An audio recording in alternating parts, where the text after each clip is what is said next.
Hallo und Weidmannsheil! Vor uns liegt eine spannende Ansitz- und Pirschjagd auf die Waldgams im Voralpenland. Ach ja, bevor wir es vergessen, wenn du neu auf unserem Kanal bist und dir die Filme gefallen, dann lass doch bitte ein Abo da, um keine weitere Episode von uns zu verpassen. Wir haben unseren Freund Michael, Berufsjäger und Förster in der Slowakei, zur Jagd auf seine erste Gams eingeladen. Doch bevor es soweit war, wurde mit unserem Berufsjäger bzw. Revierförster ein Probeschießen vereinbart, bei dem die Dienstwaffe meinem Freund für die Jagd zur Verfügung gestellt wurde. Die erste Hürde, die zu bewältigen war, war die schwerfällige Schiebesicherung der Blaser.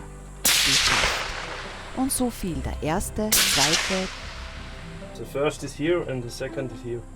dritte, vierte und der fünfte Schuss auf 100 Meter. Lass mal bitte. Normal muss die Basis sitzen. So, nach dem Probeschießen, mein lieber Freund, der Michael, alle entspannt? Alle entspannt. Genau. Es ging hinauf in die höheren Lagen des Reviers, wo uns, das können wir euch jetzt schon verraten, unglaublich spannende Jagdtage und Erlebnisse erwarten.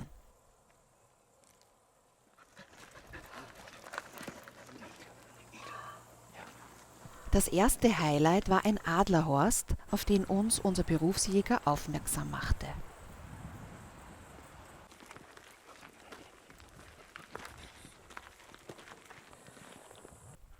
Während die Männer weiterpirschten, bezogen die Jägerinnen diesen Bodensitz, um einen bestimmten Gams zu bestätigen.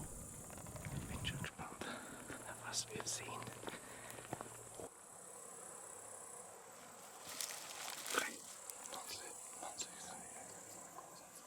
Zwei Geißen, zwei Kitze. Michael, schön. Ja, super. Die ersten Gämsen kamen in Anblick und gleich darauf wurde die Jagd das erste Mal so richtig spannend.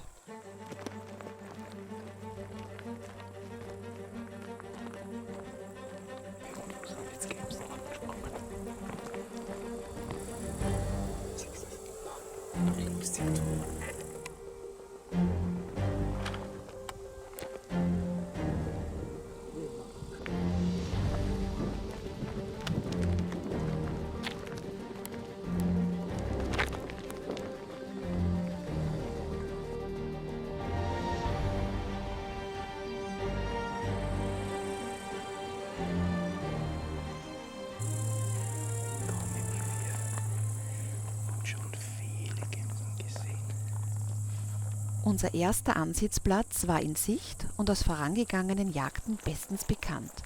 Am selben Schlag haben wir meine erste Gams erlegt und in Episode 12 veröffentlicht. Den Link findet ihr am Ende dieses Videos. Nun begleitet uns aber auf den Hochsitz. Freut euch auf reichlich Anblick und Szenen, die von Hoffnung und so manch anderen Gefühlsregungen geprägt sind. Die erste Gams am Hochsitz. 260 Meter entfernt.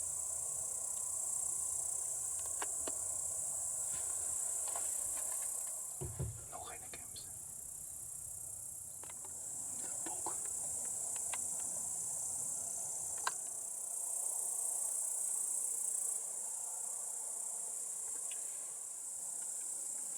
Ja, ein bisschen weiter rechts ist die großen.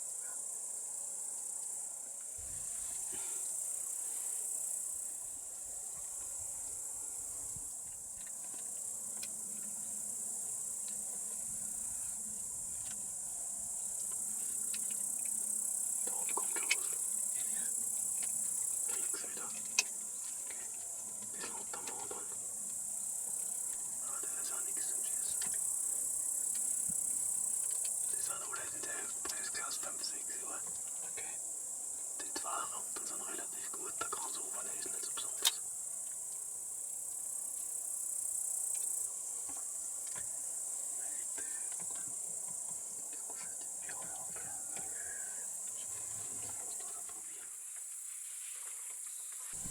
Die ersten Gämsen waren am Schlag, doch leider keine passende und auch weit und breit kein Jahrling. Aber wir hatten noch genug Zeit. 3 Ansitze insgesamt, also war Geduld gefragt.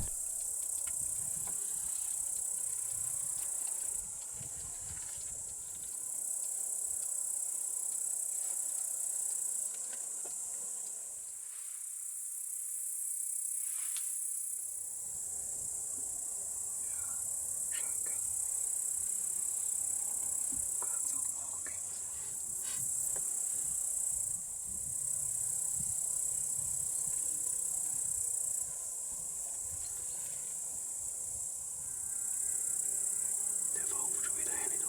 Ja. Da kommt noch was. Die 3, 4 jungen Big da ins Kasteinen, die haben wir voriges Jahr da gesehen. Ja. Und da waren es so 3, 4 Jahre und jetzt sind es halt 4, 5 Jahre. Jetzt kommt einer zurück, ganz oben. Schau. Da war echt direkt oben auf dem Felsen rechts, ganz oben. Ganz oben rechts. Auf Felsen. Ja. Geil, ja.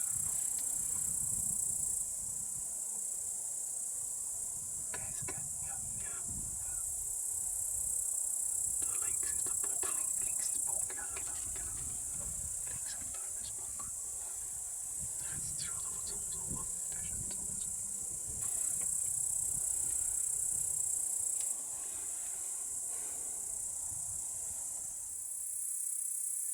Diese werden nur da.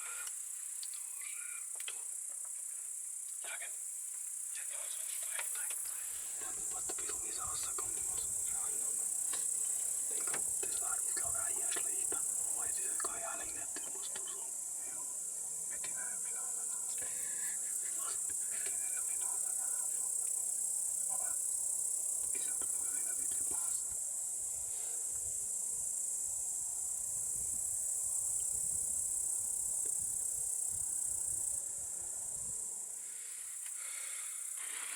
Der Seufzer sagt alles. So viele Gämsen und keine passende dabei. Normalerweise sind mit denen die anderen Mieten.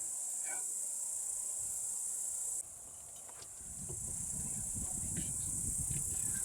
Auf den bloß. Also mit.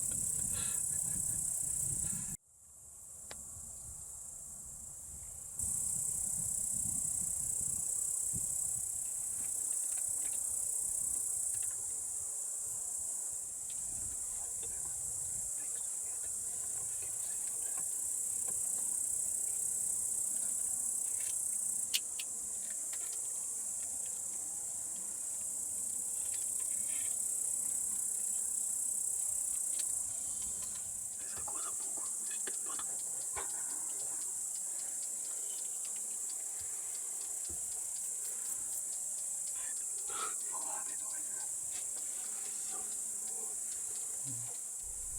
Mittlerweile waren am ganzen Schlag Gämsen verteilt, junge Böcke und Geißen, aber kein Jahrling.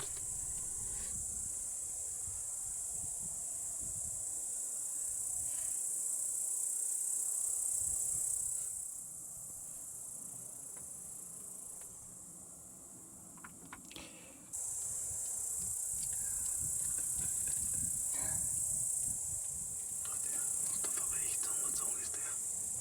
Von rechts. Was der von oben auf dem Felsen noch. Ja. Wo siehst du den? Nein. Und ich gerade am Suchen. Okay. Ah, Junge, ist hier genau hinter dem Baumstamm. Ja, genau.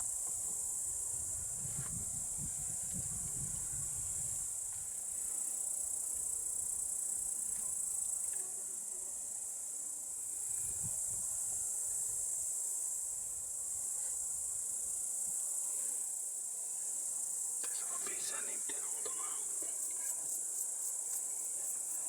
Ja, Michael, das ist zu weit. Das ist zu weit. Genau. Das ist nix. Das ist nix Hirsch. Das ist Grabs. Hirsch. Ja. 30. 300 Meter. Ja, aber Hirsch ist grausig. Ja.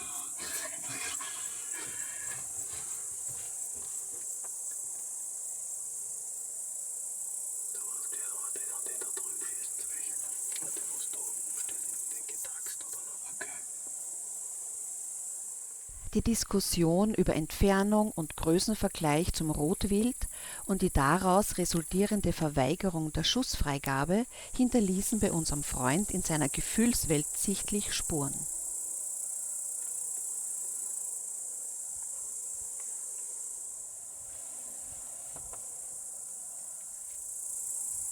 Wo ist der jetzt hin? Wer der ganz hohe. Deswegen. Der ist auch gut geradelt, gell? Der noch ist auch. Der wird auch so 5, 6, 7, okay. Das heißt, der ist älter. Der ist älter wie die anderen zwei. Da oben ist 7 oder 8 Grams gekriegt. Keine Probleme.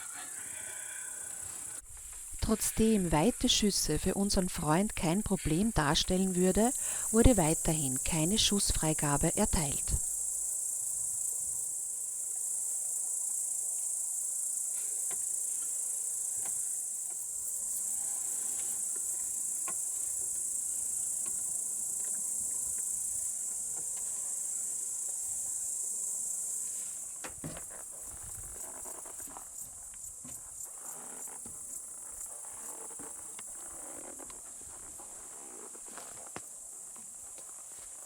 Enttäuscht, aber dennoch mit einem Lächeln im Gesicht ging der erste Abendansitz zu Ende.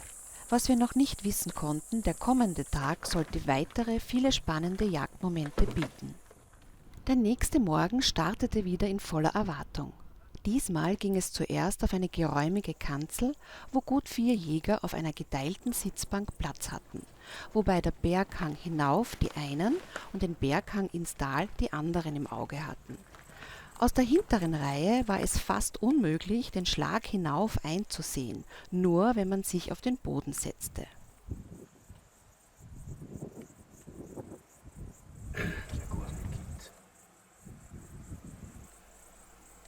Als die Dämmerung weichte, kam bereits das erste Gamswild in Anblick.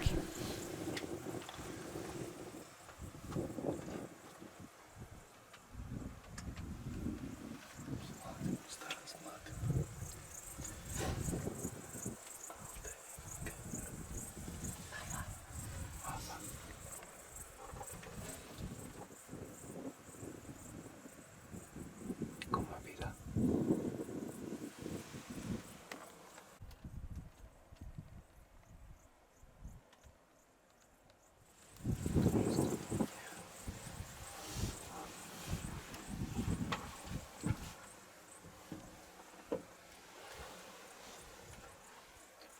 Jetzt verrufen es genau hier. Rechts von mir.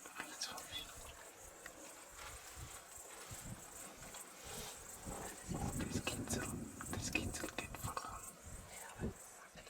Ja, na. Geht doch.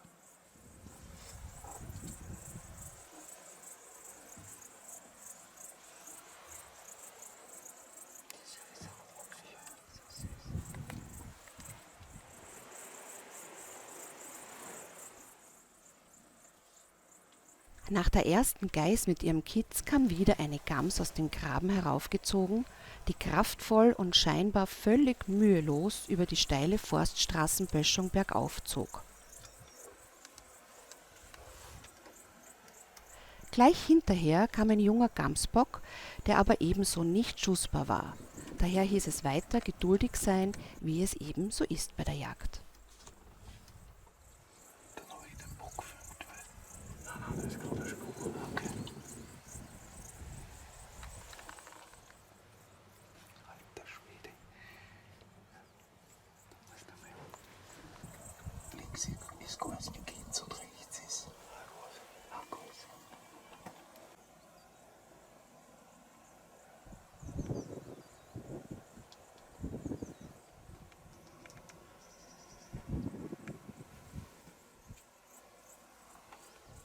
Die wissen ja auch Kitz haben, oder? Die oder Scheinbar war uns auch dieses Mal das Jagdglück nicht hold, aber wir hatten noch den ganzen Tag vor uns. Und wir waren alle zuversichtlich, dass sich das Blatt früher oder später wenden wird. Und wir sollten recht bekommen. Jetzt haben wir den Hochstand verlassen. Und jetzt pirschen wir uns den Berg hinauf.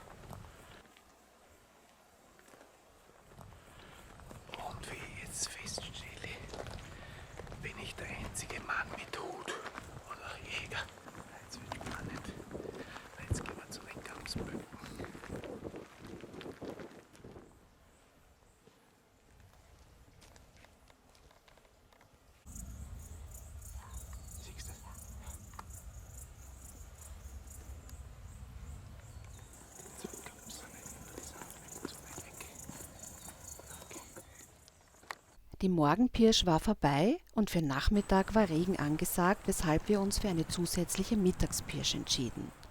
Hinauf auf die Hochalmen und von oben die einzelnen Schläge nach Gemsen abzusuchen.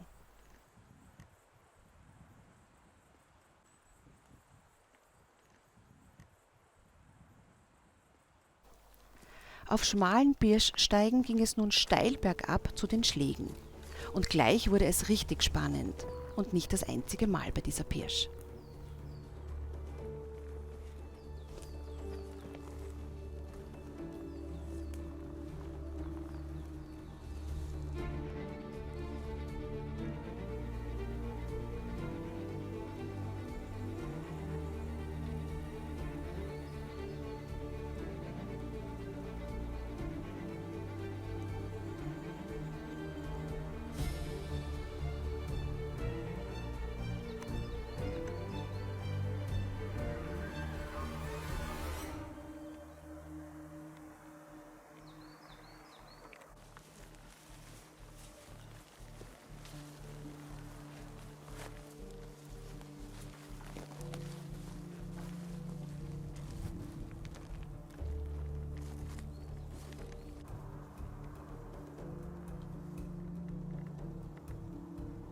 Der erste Schlag war leer, keine Gams zu sehen. So ging es dann steil bergauf und gleich wieder bergab zum nächsten Schlag.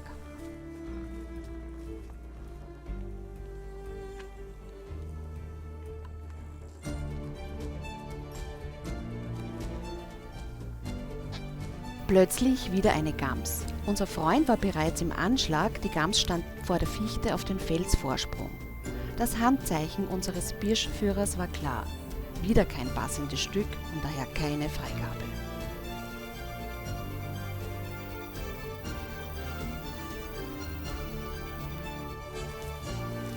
Die Birsch ging weiter zum nächsten Bodensitz. Am Schlag, der steil bergab ging, sollte doch eine Gams stehen. Doch leider nein. Der Schlag war leer, weshalb wir nach kurzer Zeit den Heimweg antraten. Immer mehr Wolken zogen auf und so wussten wir, dass die Wettervorhersage mit Regen am Abend stimmen würde. Es war die letzte Möglichkeit und so ging es wieder zurück auf unseren altbekannten Ansitzplatz am großen Windbruchschlag. Viele Gedanken gingen uns nun durch den Kopf. Der letzte Ansitz unseres Freundes. Er kam von weit her gereist und sollte er wirklich ohne Jagderfolg zurückkehren, nur weil wir der Meinung waren, die erste Gams sollte ein Nachwuchsstück sein? Wir verwarfen unsere eigentliche Freigabe, es sollte nun ganz einfach nur eine passende Gams sein. 2 Gemsen am Schlag und die Birsch begann.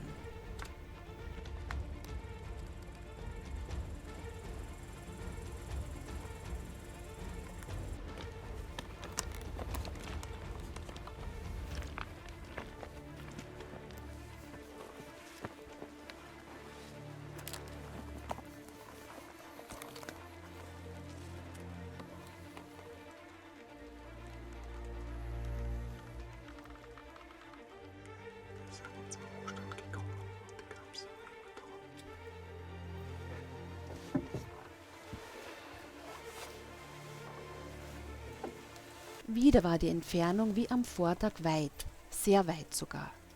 Schließlich überließen wir unserem Freund die Entscheidung, wenn er sich sicher wäre, dass die Entfernung kein Problem darstellt. Da wir selbst unter den Felsen unseren Jahrling im Vorjahr erlegt hatten, waren wir damit einverstanden und erteilten nach Absprache mit unserem Berufsjäger die Freigabe. Wer möchte schießen?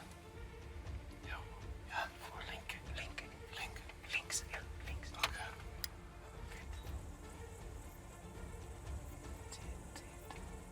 Nicht stehen, nicht stehen.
Zu tief. Nein? Wer jetzt glaubt, die Jagd ist vorbei, der irrt sich gewaltig. Eine Stunde nach dem Schuss sind sie wieder da. Es ist nichts passiert. Das ist die gleiche. Ja. Eine halbe Stunde später waren dieselben Gämsen wieder da. Die Gämsen setzten sich in Bewegung, doch die einsetzende Dämmerung machte uns neben Regen und Nebel Kopfzerbrechen. Die Bergung einer Gams bei Regen und Nebel, noch dazu im Dunkeln auf diesem Schlag, wäre lebensgefährlich. Also abwarten. Der große Baumstumpf mitten am Schlag war der vereinbarte Ort, den sie erreichen mussten, dann sollte die Freigabe erfolgen.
Aus irgendeinem Grund sprangen die Gämsen ab.